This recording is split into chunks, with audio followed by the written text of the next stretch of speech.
Kochi Metro Railway Phase 2 of 11.5 kilometer at a cost of 1,957.05 crores. Chennai Metro Railway Phase 2 of 118.9 kilometers at a cost of 63,246 crores.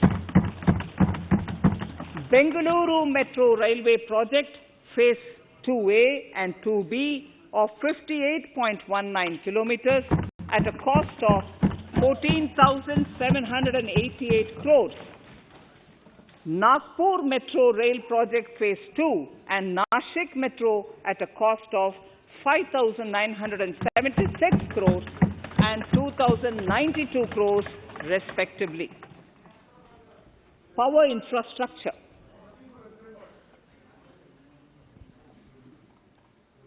The past 6 years have seen a number of reforms and achievements in power sector. We have added 139 gigawatts of installed capacity, connected an additional 2.8 crore households, and added 1.41 lakh circuit kilometers of transmission lines.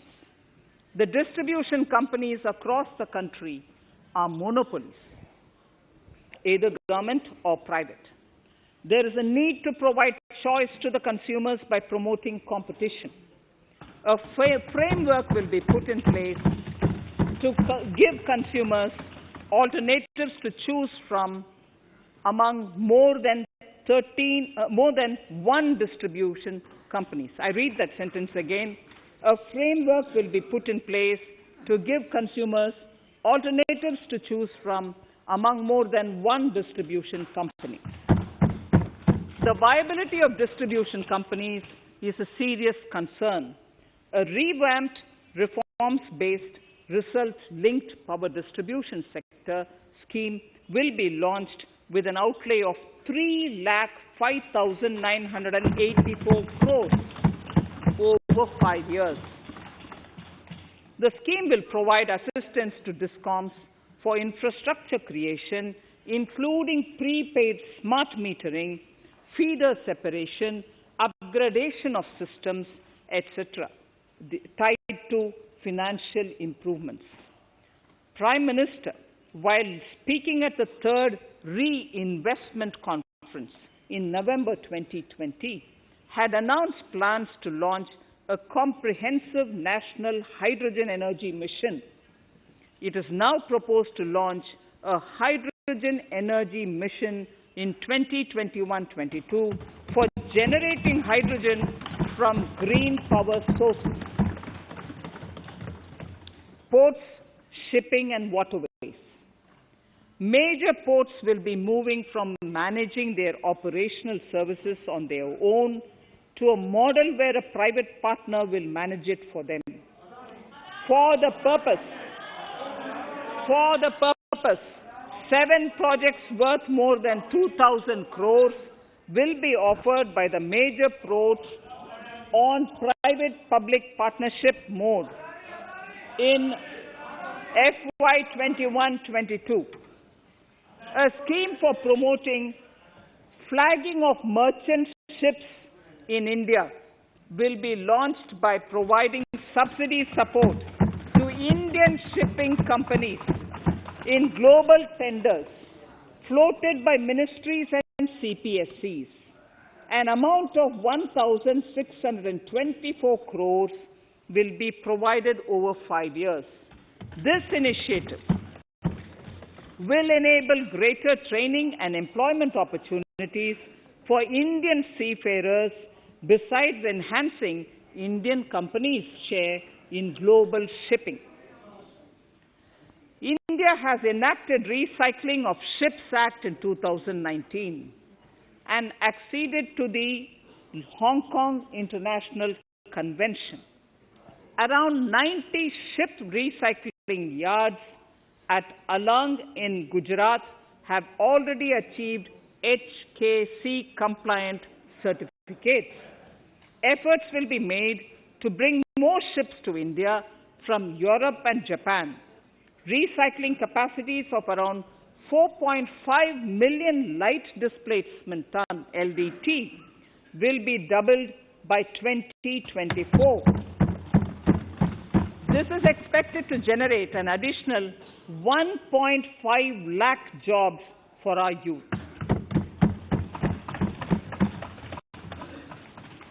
Petroleum and natural gas. Our government has kept fuel supplies running across the country without interruption during the COVID-19 lockdown period. Taking note of the crucial nature of the sector in people's lives, the following key initiatives are being announced. 1. Ujjwala scheme, which has benefited 8 crore households, will be extended to cover 1 crore more beneficiaries. We will add 100 more districts in next 3 years to the city gas distribution network. A gas pipeline project will be taken up in the Union Territory of Jammu and Kashmir. An independent gas transport system operator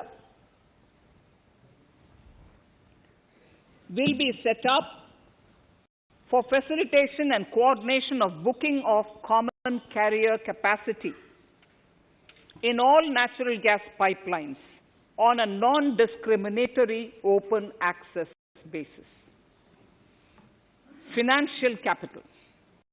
I propose to consolidate the provisions of the SEBI Act 1992, Depositories Act 1996, Securities Contracts Regulation Act 1956, and Government Securities Act 2007 into a rationalized single Securities Markets Code. The government would support the development of a world-class fintech hub at the GIFT IFSC. To instill confidence amongst the participants in corporate bond market during times of stress and to generally enhance secondary market liquidity, it is proposed to create a permanent institutional framework. The proposed body would purchase investment-grade debt securities both in the stressed and normal times and help in the development of the bond market. In the budget 2018-19, government had announced its intent to establish a system of regulated gold exchanges in the country. For the purpose, SEBI will be notified as the regulator, and Warehousing Development and Regulatory Authority will be strengthened to set up a commodity market ecosystem arrangement, including vaulting, assaying, logistics, etc., in addition to warehousing. Towards investor protection, I propose to introduce an investor charter as a right of all financial investors across all financial products. To give a further boost to the non-conventional energy sector, I propose to provide additional capital infusion of 1,000 crores to Solar Energy Corporation of India and 1,500 crores to Indian Renewable Energy Development Agency. I propose to amend the Insurance Act 1938 to increase the permissible FDI limit from 49% to 74% in insurance companies and allow foreign ownership and control with safeguards.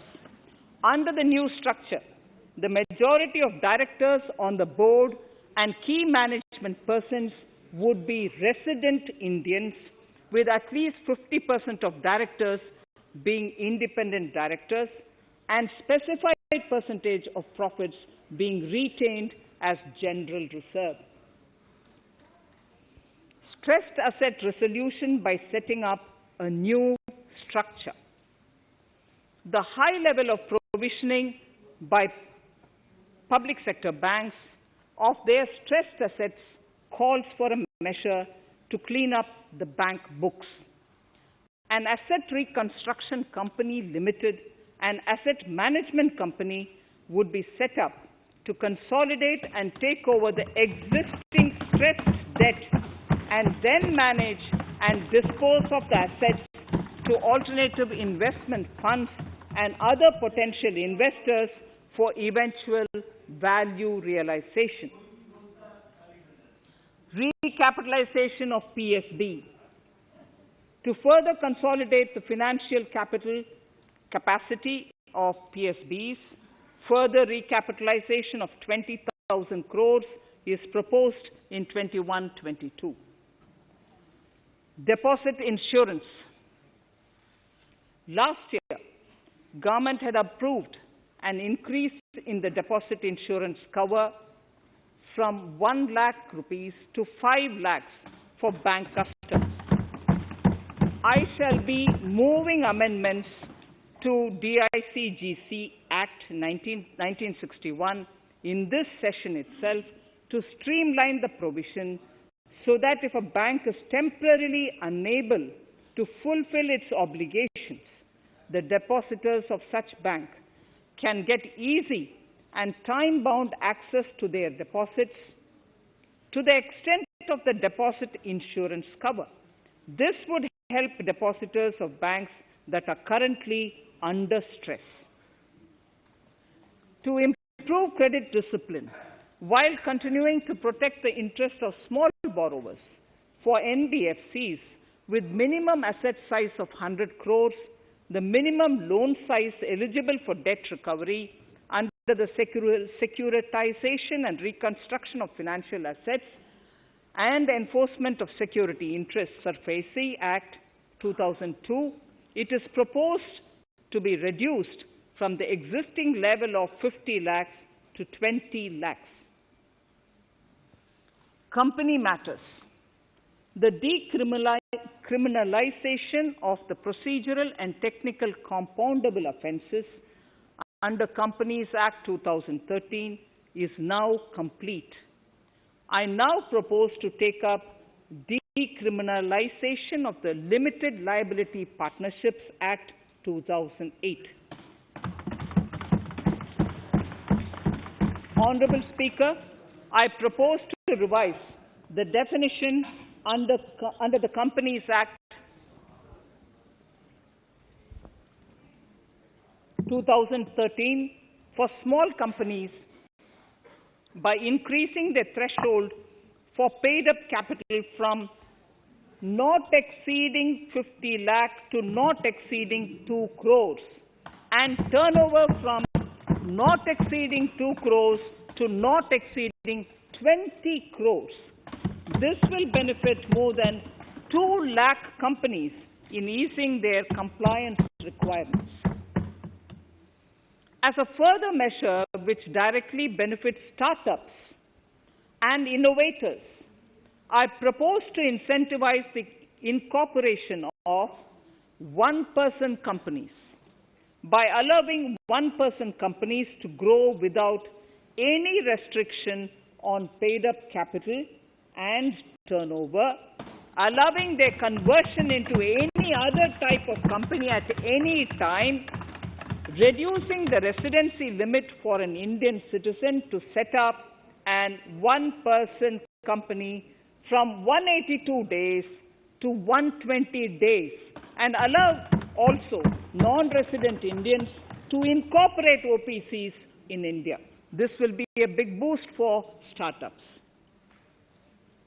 To ensure faster resolution of cases, the NCLT framework will be strengthened, e-court system shall be implemented, and alternate methods of debt resolution and special framework for MSMEs shall be introduced. During the coming fiscal, we will be launching data analytics, artificial intelligence, machine learning driven MCA 2.1 version to MCA 21 version 3.0. MCA 21 version 3.0. This version 3.0 will have additional modules for e-scrutiny, e-adjudication, e-consultation, and compliance management. disinvestment and strategic sale. In spite of COVID-19, we have kept working towards strategic disinvestment. A number of transactions, namely BPCL, Air India, Shipping Corporation of India, Container Corporation of India, IDBI Bank, Bharat Earth Movers Limited, Pawan Hans, Neelachal Ispat Nigam Limited, among others, would be completed in 21-22. Other than IDBI Bank, we propose to take up the 2 public sector banks and 1 general insurance company in the year 21-22. This would require legislative amendments, and I propose to introduce the amendments in this session itself. In 21-22, we would also bring the IPO of LIC, for which I am bringing the requisite amendments in this session itself. In the Atmanirbhar package, I had announced that we will come out with a policy of strategic disinvestment of public sector enterprises. I'm happy to inform the House that the government has the government has approved the said policy. The policy provides a clear roadmap for disinvestment in all non-strategic and strategic sectors. We have kept 4 areas that are strategic, where bare minimum CPSEs will be maintained and rest privatized. In the remaining sectors of all CPSEs will be privatized. The main highlights of the policy are mentioned in Annexure 3. To fast forward the disinvestment policy, I'm asking NITI to work out on the next list of centre public sector companies that would be taken up for strategic disinvestment.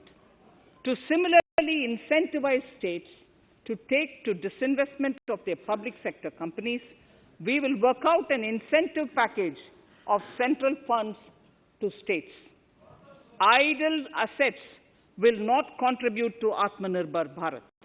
The non-core assets largely consist of surplus land with government ministries and departments and public sector enterprises. Monetizing of land can either be by way of direct sale or concession, or by similar means.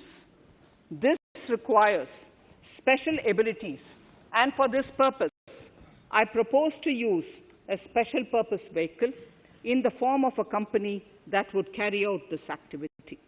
In order to ensure timely completion of closure of sick or loss-making CPSEs, we will introduce a revised mechanism that will ensure timely closure of such units.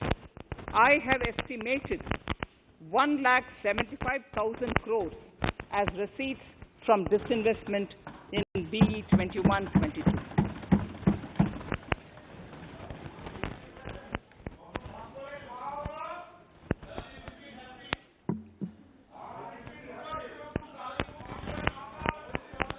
Government financial reforms.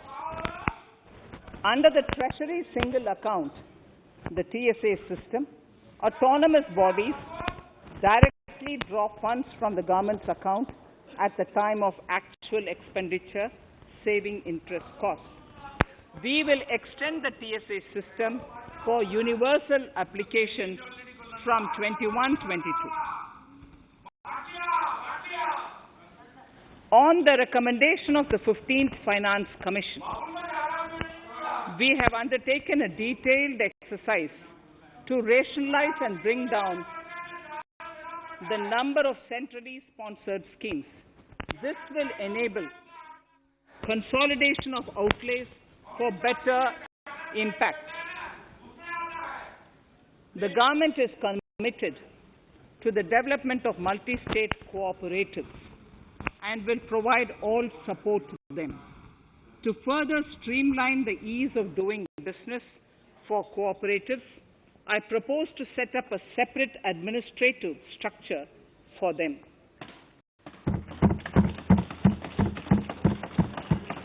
So the third pillar of Atmanirbhar Bharat, inclusive development for aspirational India. Honorable Speaker, sir, under this pillar, I will cover agriculture and allied sectors, farmers' welfare and rural India, migrant workers and labor, and financial inclusion. Agriculture. Our government is committed to the welfare of farmers. The MSP regime has undergone a sea change to assure price that is at least 1.5 times the cost of production across all commodities.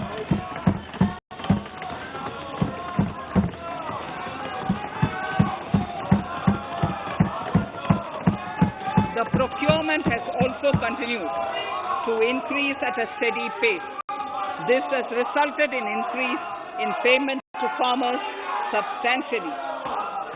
In case of wheat, a total amount paid to farmers in 2013-14.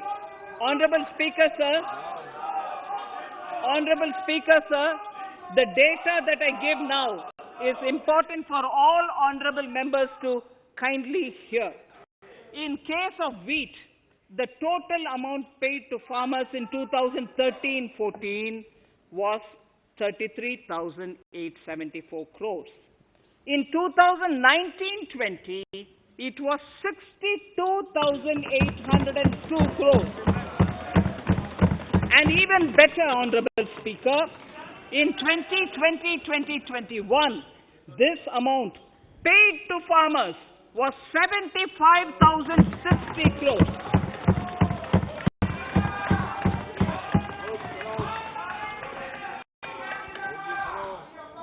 Honorable Speaker, again an important fact, the number of wheat growing farmers that were benefited increased in 2020-21 to 43.36 lakhs compared to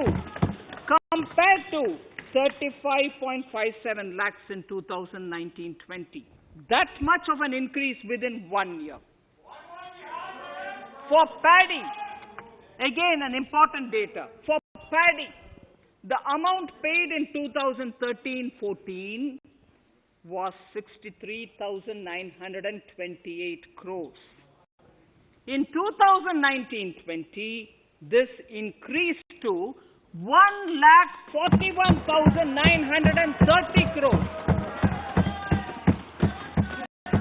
Even better, in 2020-2021, this is further, in 2020-21, this is further estimated, and I'm saying this is further estimated because the procurement is ongoing, and therefore I can't give you the final figure. This is further estimated to increase to 1,72,752 crores. The number of farmers benefited increased from 1.24 crores in 2019-20 to 1.54 crores in 2020-21.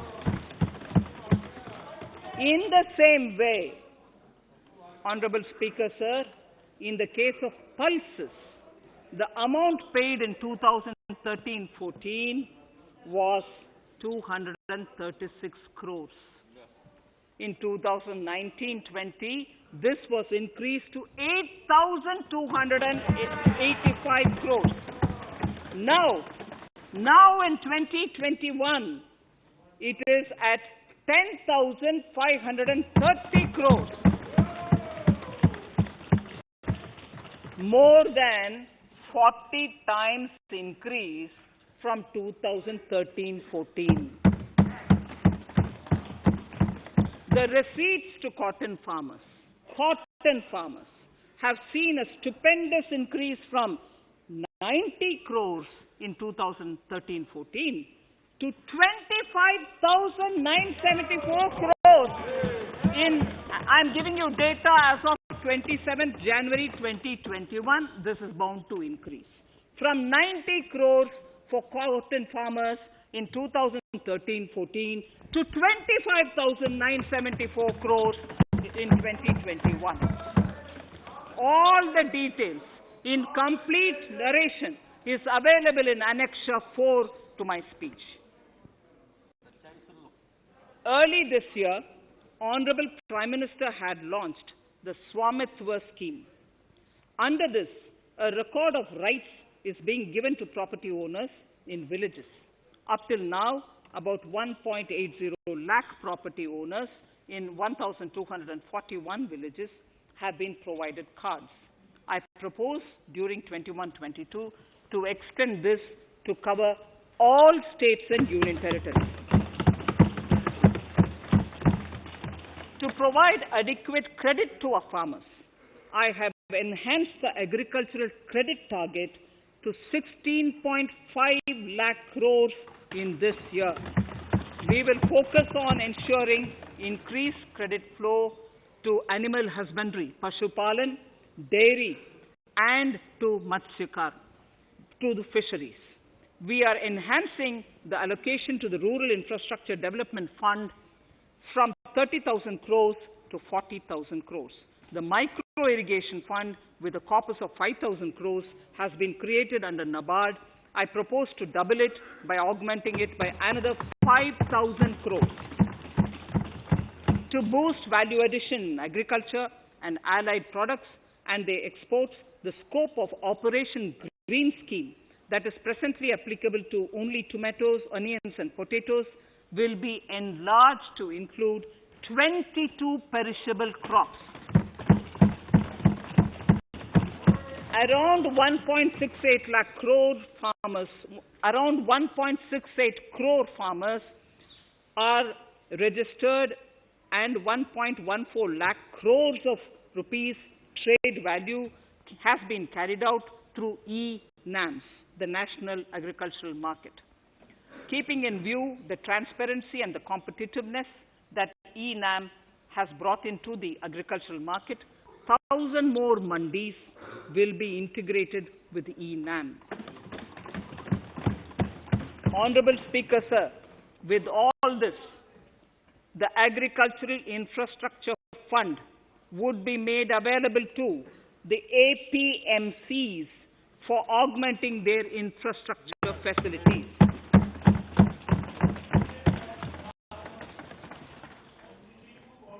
Fisheries. I am proposing substantial investments in the development of modern fishing harbors and fish landing centers.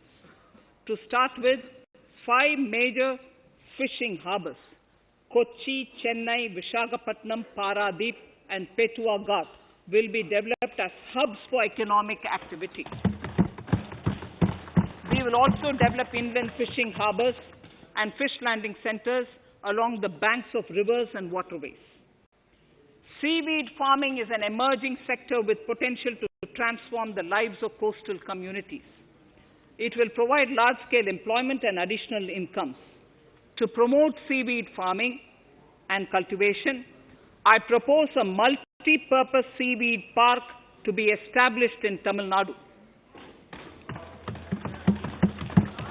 Migrant workers and laborers. We have launched the One Nation, One Ration Card scheme, through which beneficiaries can claim their rations anywhere in the country. Migrant workers in particular benefit from the scheme. Those staying away from their families can partially claim their ration where they are stationed, while their family in their native places can claim the rest. I am happy to inform you that One Nation, One Ration Card plan is under implementation by 32 states and union territories, reaching about 69 crore beneficiaries. That's a total of 86% beneficiaries covered. The remaining 4 states and UTs will be integrated in the next few months. To further extend our efforts towards the unorganized labor force, migrant workers in particular, I propose to launch a portal that will collect relevant information on gig workers, building and construction workers, among others. This will help formulate health, housing, skill, insurance credit, and food schemes for all migrant workers.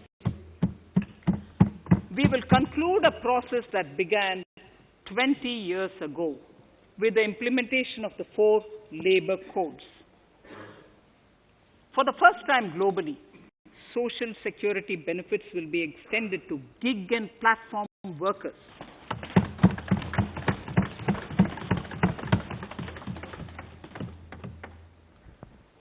Minimum wages will apply to all categories of workers, and they will all be covered by the Employees State Insurance Corporation.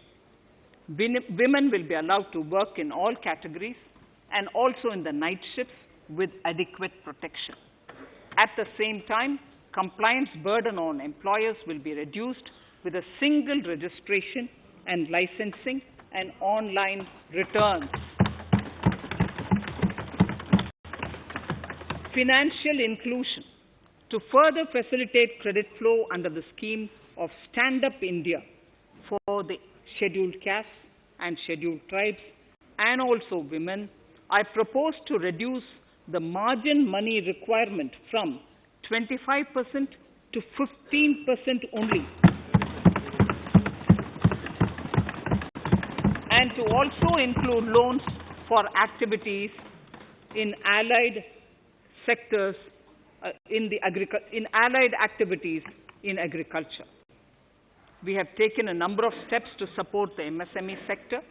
In this budget, I have provided 15,700 crores to this sector, more than double of the last year's BE.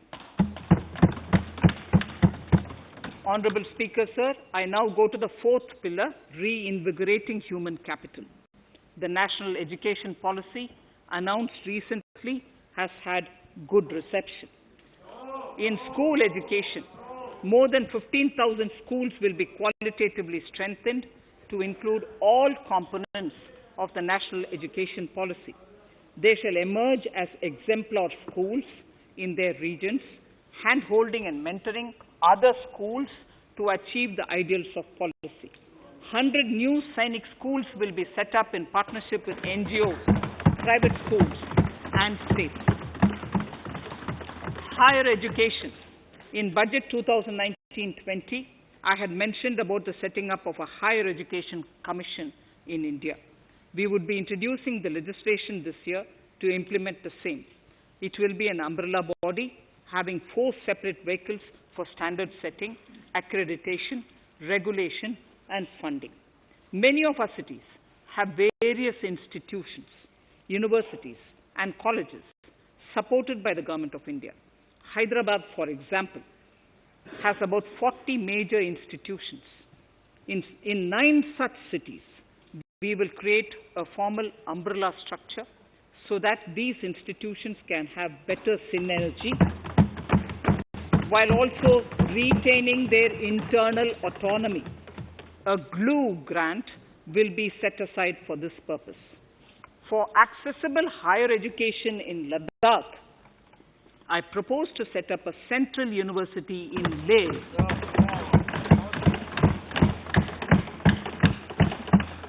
The other important projects to be taken up as a part of the NEP are listed in Annexure 5.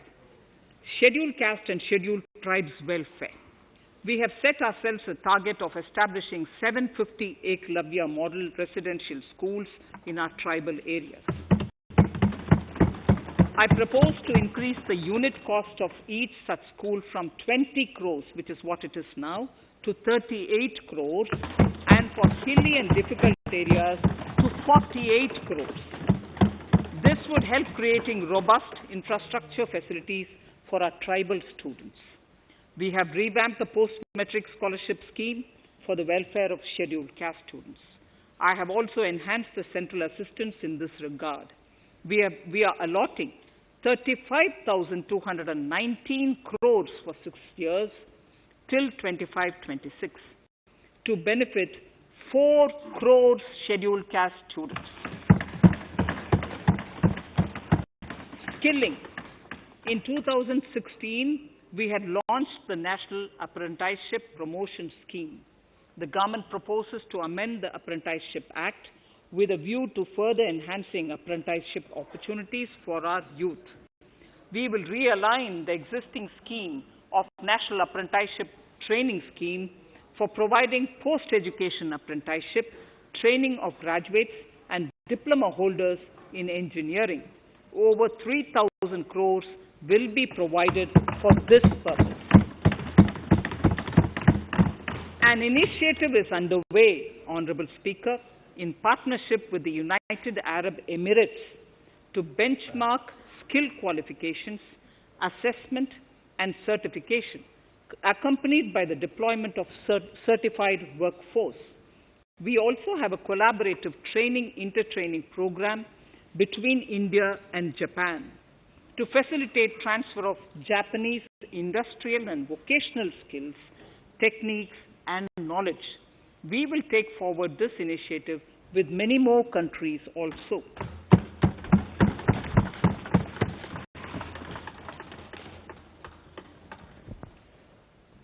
Innovation and R&D.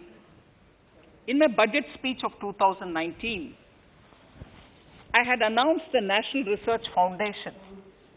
We have now worked out the modalities, and the NRF outlay will be of 50,000 crores over 5 years.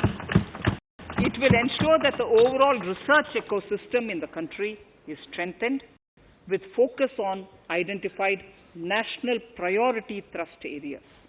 There has been a manifold increase in digital payments in the recent past. To give a further boost to digital transactions, I earmarked 1,500 crores for a proposed scheme that will provide financial incentive to promote digital mode of payment. We will undertake a new initiative, National Language Translation Mission. This will enable the wealth of governance and policy-related knowledge on the Internet being made available in major Indian languages.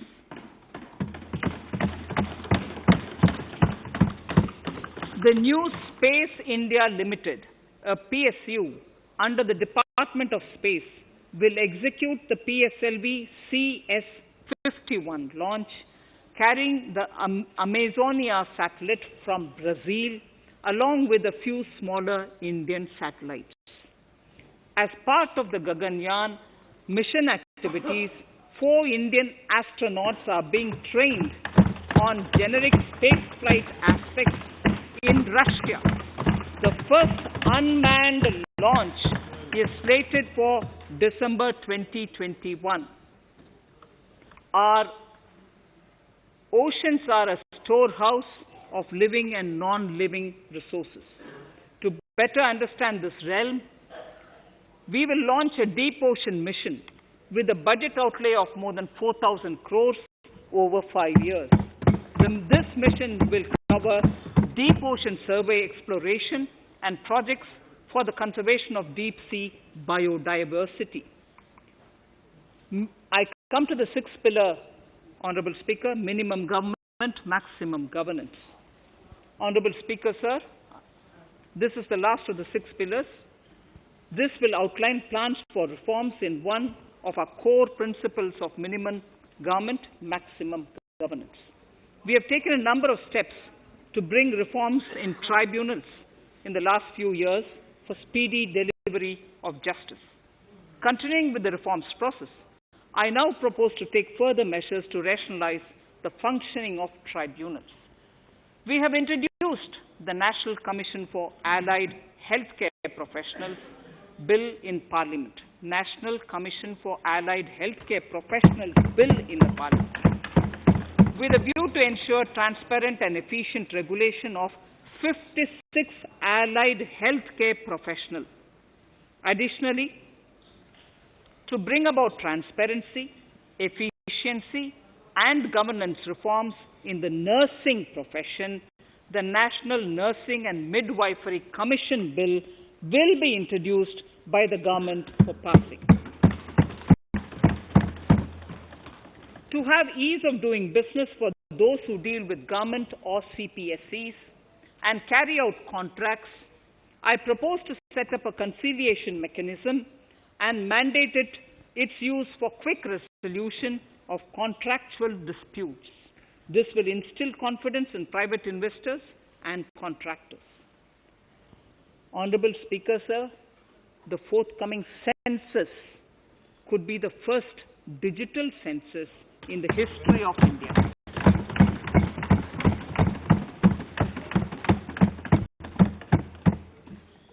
For this monumental milestone marking task, I have allocated 3,768 crores in this year, 21-22.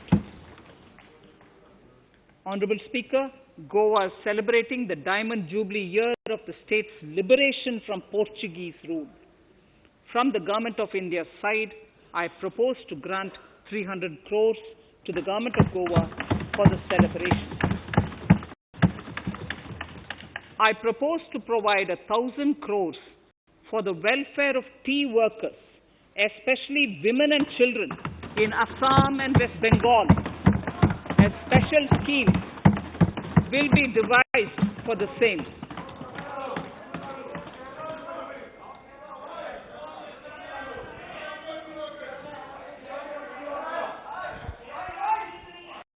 Fiscal position.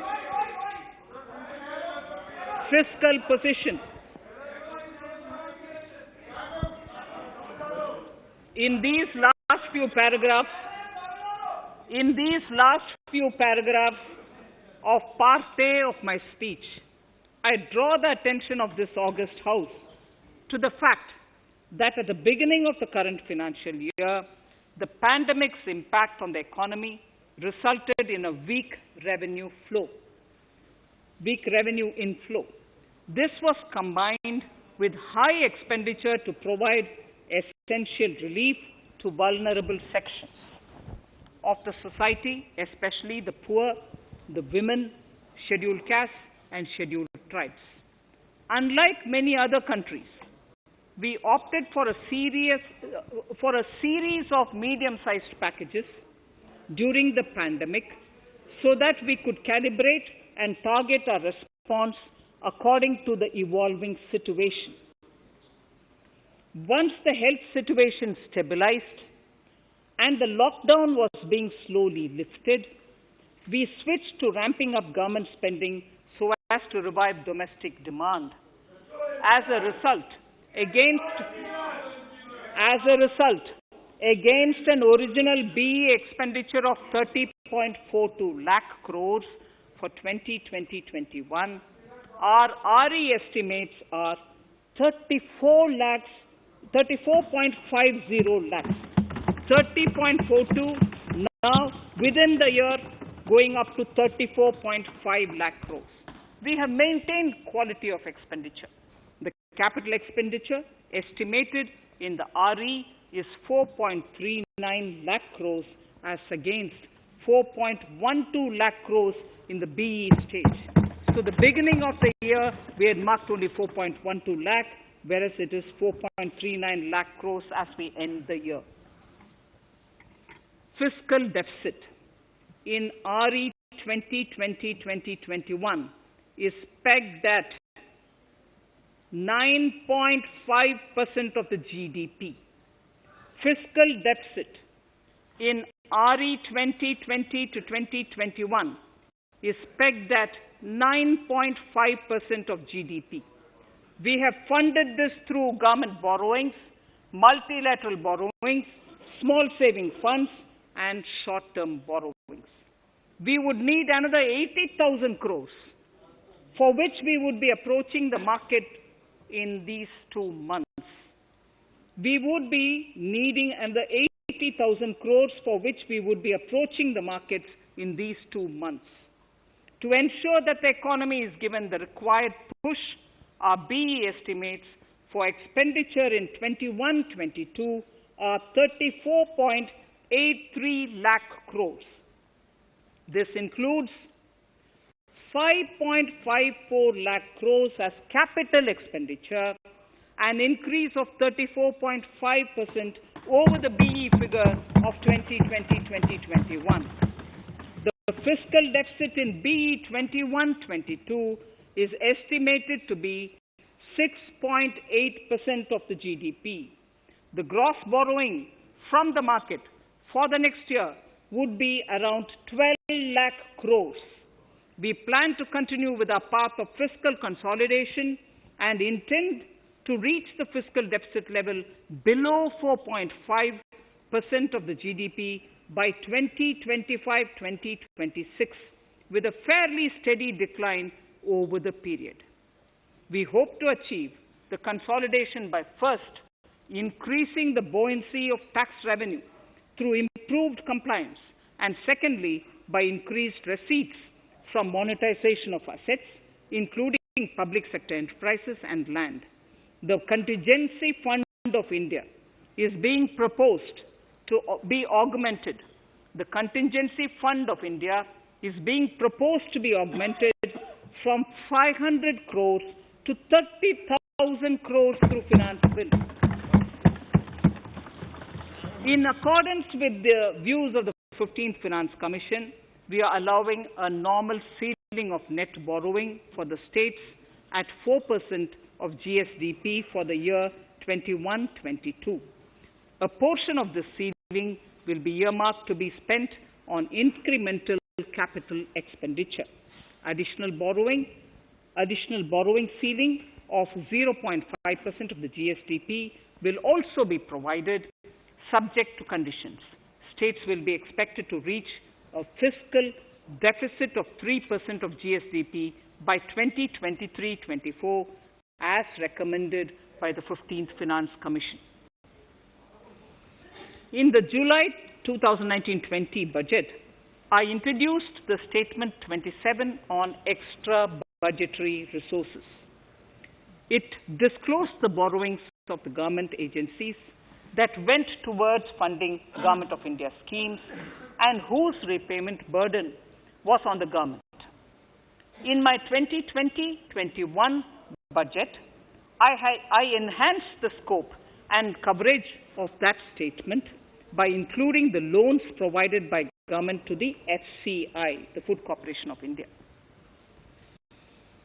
Taking a step further in this direction, I propose to discontinue the NSSF loan to FCI for food subsidy, and accordingly, budget provisions have been made in RE 2020-21 and in the BE 2021-22.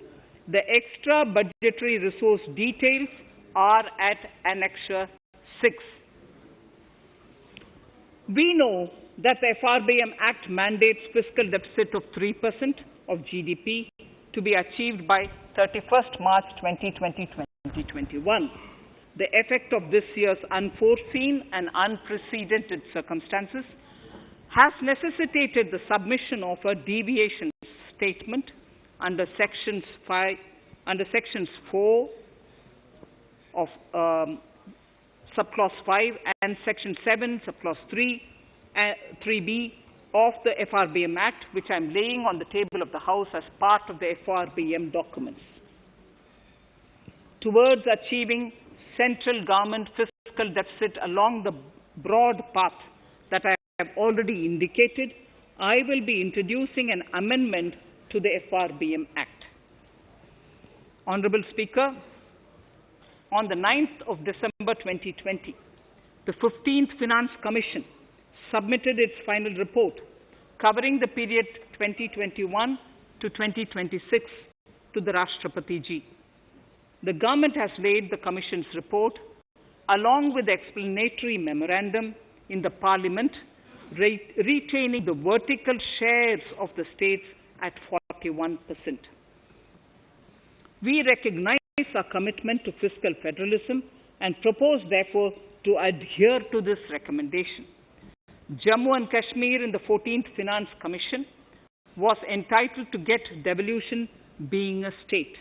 Now the funds of the UTs of Jammu Kashmir and Ladakh would be provided by the centre.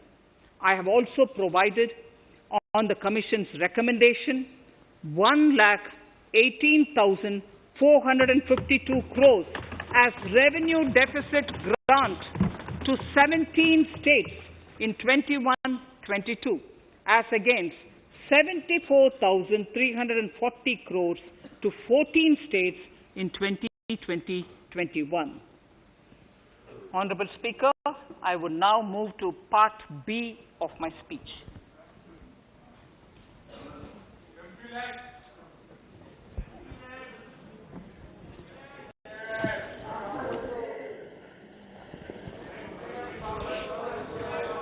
Honorable Speaker, the world is facing a serious challenge of the pandemic and its aftershock.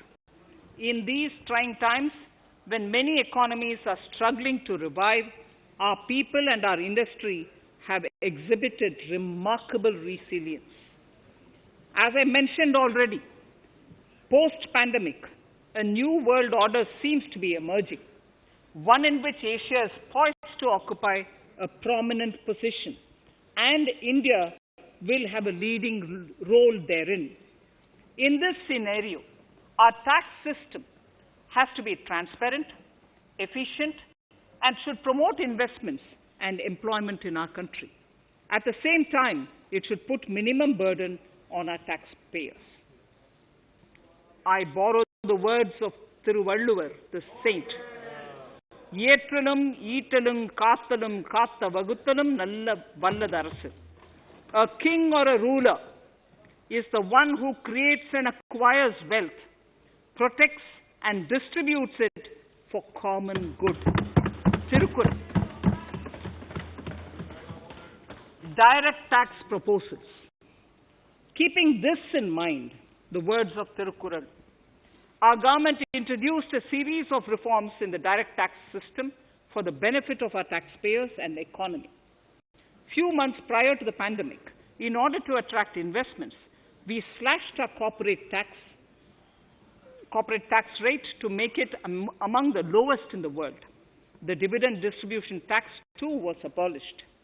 The burden of taxation on small taxpayers was eased by increasing rebates. In 2020, the return filers saw a dramatic increase to 6.48 crores from 3.31 crores in 2014. In the direct tax administration, we had recently introduced the faceless assessment and faceless appeal. I now seek to take further steps to simplify the tax administration, ease compliance, and reduce litigation. Relief to senior citizens. I begin my direct tax proposals by offering my pranam to our senior citizens.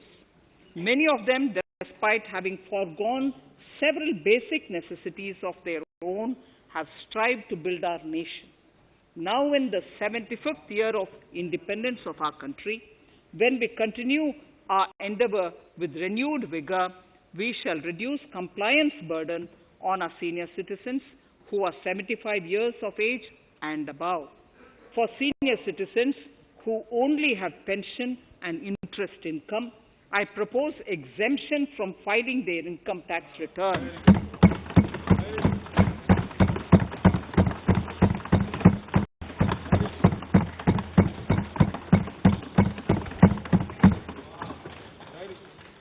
The paying bank will deduct the necessary tax on their income.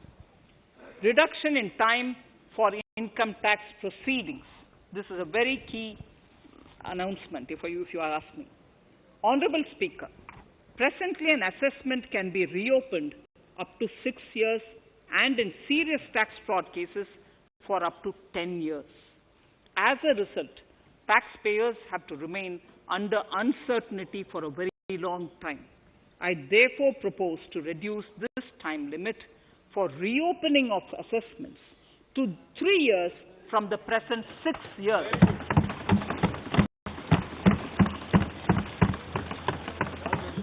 In serious tax evasion cases too, only where there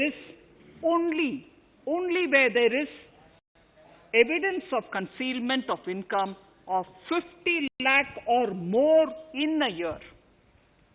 In serious tax evasion cases too, only where there is evidence of concealment of income of 50 lakh or more in a year, can the assessment be reopened up to 10 years.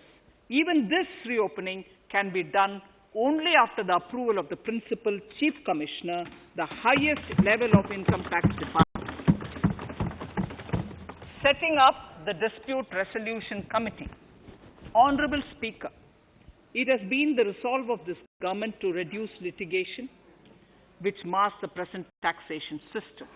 The government came out with the Direct Taxation Vivad Se Vishwas scheme to give taxpayers an opportunity to settle long-pending disputes and be relieved to further strain on their time and resources. The response from taxpayers has been the best ever, as over 110,000 taxpayers have already opted to settle tax disputes of over 85,000 crores under the scheme. To further reduce litigation for small taxpayers, I propose to constitute a dispute resolution committee for them, which will be faceless to ensure efficiency, transparency, and accountability. Anyone with a taxable income up to 50 lakh and disputed income up to 10 lakh shall be eligible to approach the committee. Faceless IT-AT.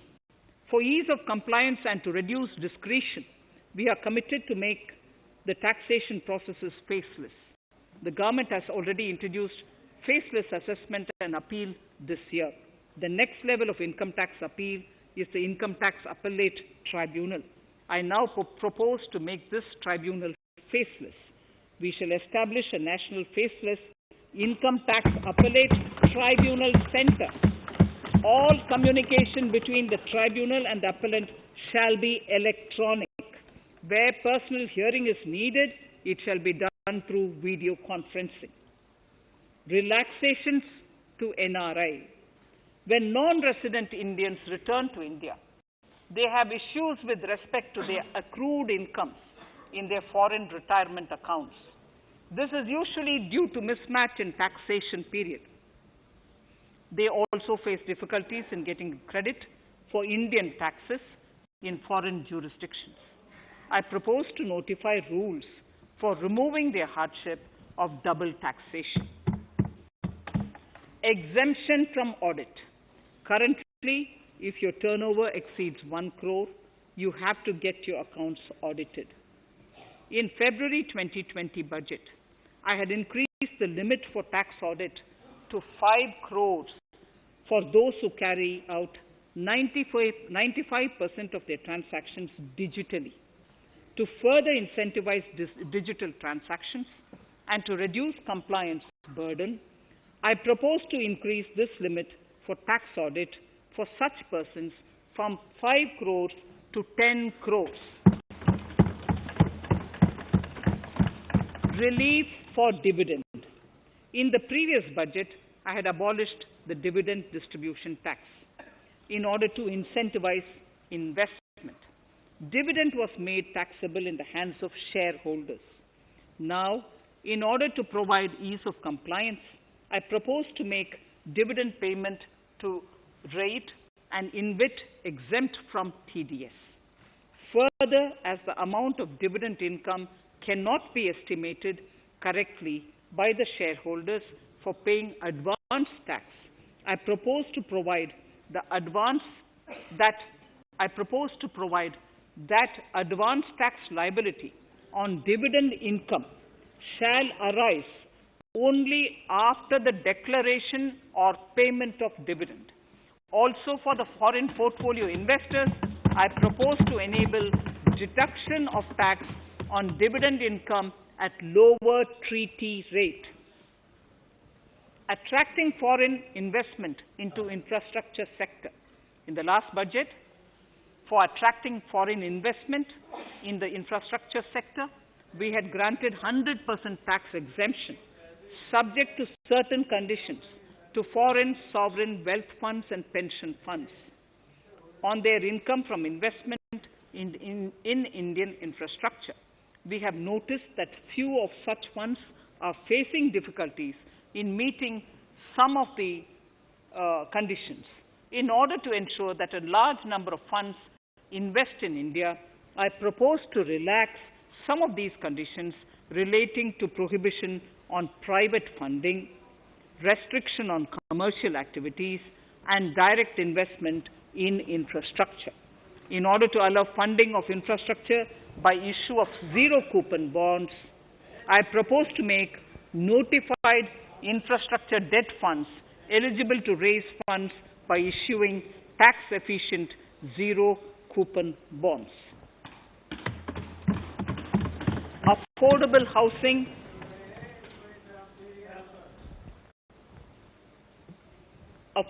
housing and rental housing.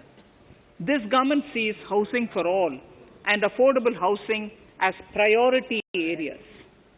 In July 2019 budget, I provided an additional deduction of interest amounting to 1.5 lakh for loan taken to purchase an affordable house. I propose to extend the eligibility of this condition by 1 more year to 31st March 2022. The additional deduction of 1.5 lakh shall therefore be available for loans taken up to 31st March 2022 for the purchase of affordable houses. Further, to keep up the supply of affordable houses, I propose that the affordable housing projects can avail a tax holiday for 1 more year till 31st March 2022. These are available now for projects also. We are committed to promote supply of affordable rental housing for migrant workers. For this, I propose to allow tax exemption for notified affordable rental housing projects. Tax incentives to IFSC. As I mentioned in Part A of this speech, the government is committed to making the International Financial Services Center in GIFT City a global financial hub. In addition to the tax incentives already provided, I propose to include, among others, tax holiday for capital gains for aircraft leasing companies, tax exemption for aircraft lease rentals paid to foreign lessors, tax incentive for relocating foreign funds in the IFSC, and to allow tax exemption to the investment division of foreign banks located in the IFSC. Pre-filling of returns. Honorable Speaker, in order to ease compliance for the taxpayer, details of salary income, tax payments, TDS, etc., already come pre-filled in income tax returns. To further ease filing of returns, details of capital gains from listed securities, dividend income, and interest from banks, post office, etc., will also be now pre-filled. Relief to small trusts. We hope to reduce compliance burden on small charitable trusts running educational institutions and hospitals. So far, there is a blanket exemption to such entities whose annual receipt does not exceed 1 crore of rupees. I now propose to increase this amount to 5 crores.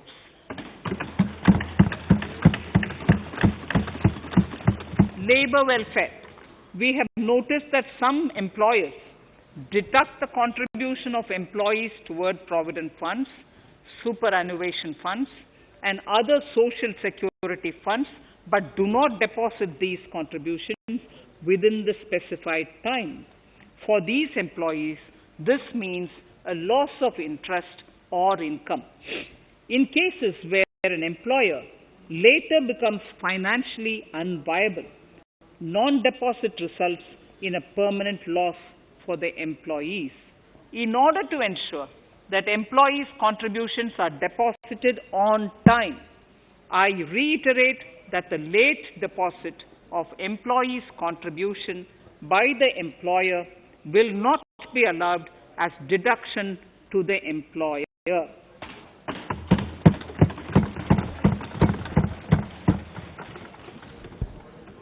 Incentives for startups.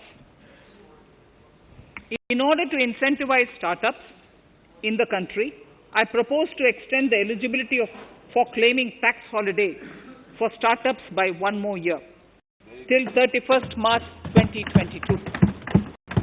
Further, in order to incentivize funding for the startups, I propose to extend the capital gains exemption for investment in startups by 1 more year, till 31st March 2022. Sir, I now come to indirect tax proposals. GST. Before I come to my indirect tax proposals, I would like to appraise the House on GST. The GST is now 4 years old, and we have taken several measures to further simplify it.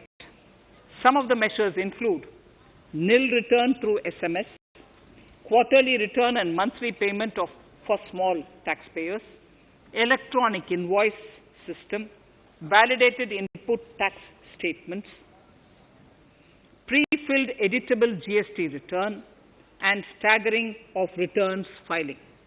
The capacity of GST and system has also been enhanced.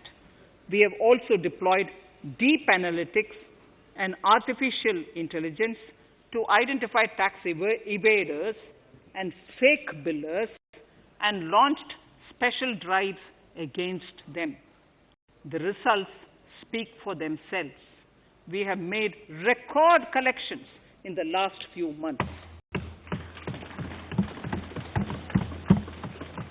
The GST Council has painstakingly thrashed out thorny issues.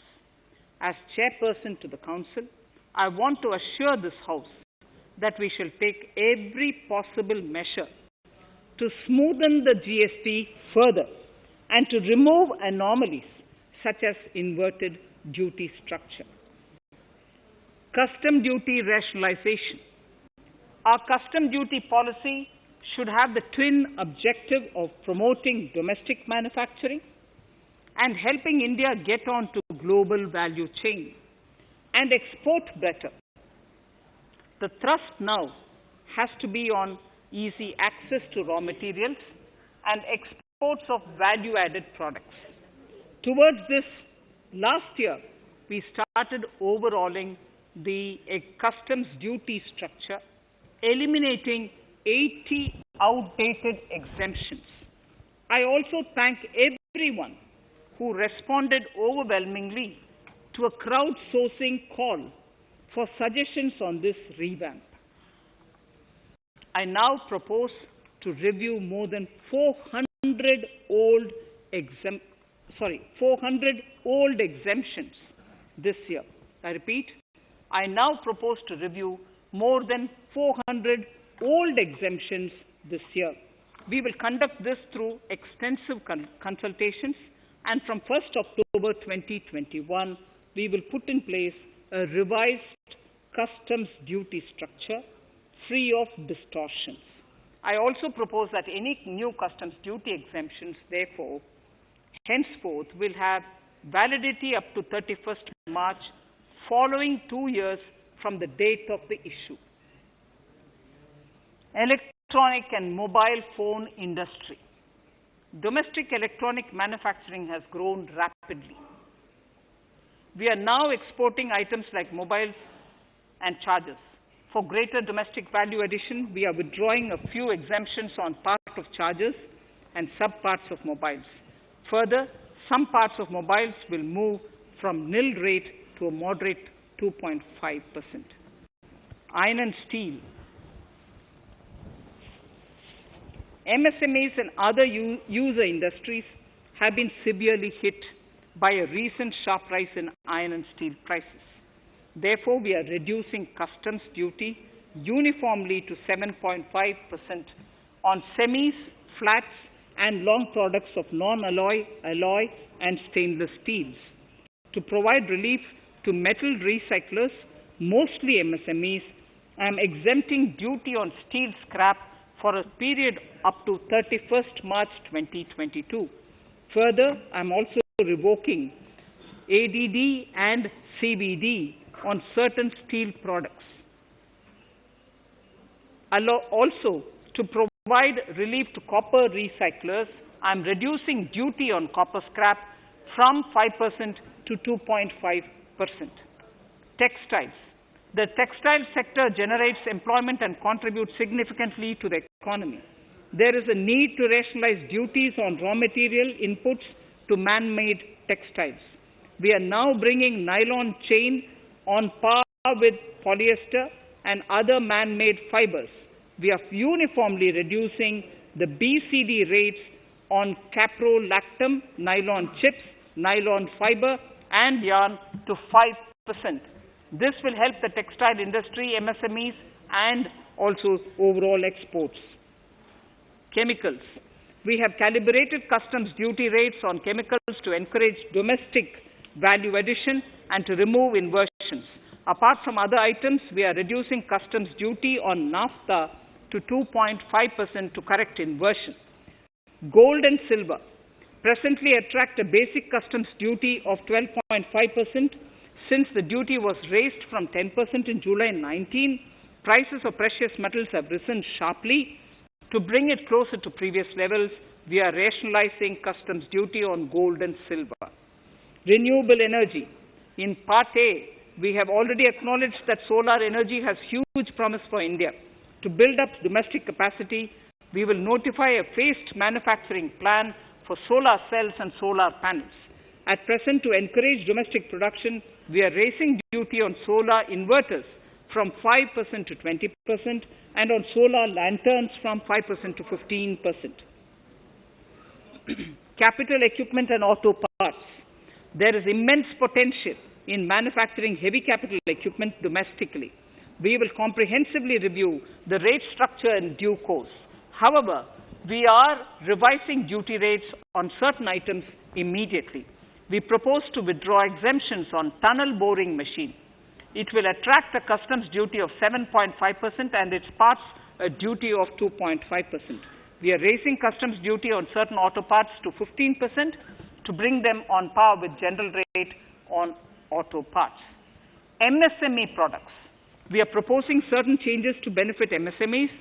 We are increasing duty from 10 to 15% on steel screws and plastic builderwares. On prawn feed, we increase it from 5 to 15%. We are rationalizing exemption on import of duty-free items as an incentive to exporters of garments, leather, and handicraft items. Almost all of these items are made domestically by our MSMEs. We are withdrawing exemption on imports of certain kinds of leathers as they are domestically produced in good quantity and quality, mostly by MSMEs. We are also raising customs duty on finished synthetic gemstones to encourage domestic processing. Agriculture products to benefit farmers.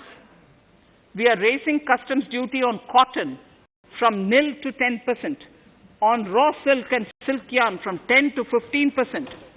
We are also withdrawing end-use based concession on denatured ethyl alcohol. Currently, rates are being uniformly calibrated to 15% on items like maize, bran, rice bran, oil cake, and animal feed additives. There is an immediate need to improve agricultural infrastructure so that we produce more while also conserving and processing agricultural output efficiently. This will ensure enhanced remuneration for our farmers. To earmark resources for this purpose, I propose an agricultural infrastructure and development cess on a small number of items. However, while I'm applying this cess, we have taken care not to put additional burden on consumers on most items. Rationalization of procedures and easing of compliance. For a judicious application, we propose certain changes in the provisioning related to ADD, anti-dumping duty, and CVD, countervailing duty levies. To complete customs investigation, we are prescribing definite timelines. In 2020, we rolled out the Turant Customs Initiative, which brought in faceless, paperless, and contactless customs measures. With effect from September 2020, we have implemented a new procedure for administration of rules of origin. This has helped in putting a check on misuse of FTAs.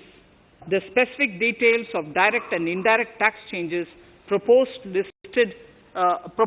are listed in the annexure to my speech.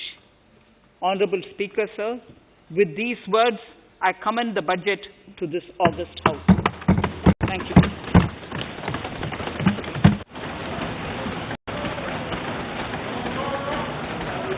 Item number 1, माननीय मंत्री जी, item number 1। Sorry, I don't have it with me. Sir, I wish to place on table the 15th Finance Commission report.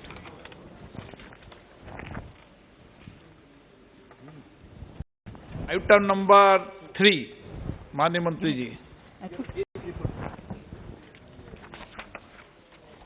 Sir, I wish to lay on the table the following statements under Section 3(1) of the Fiscal Responsibility and Budget Management Act 2003, the medium-term fiscal policy cum fiscal policy strategy statement and macroeconomic framework statement.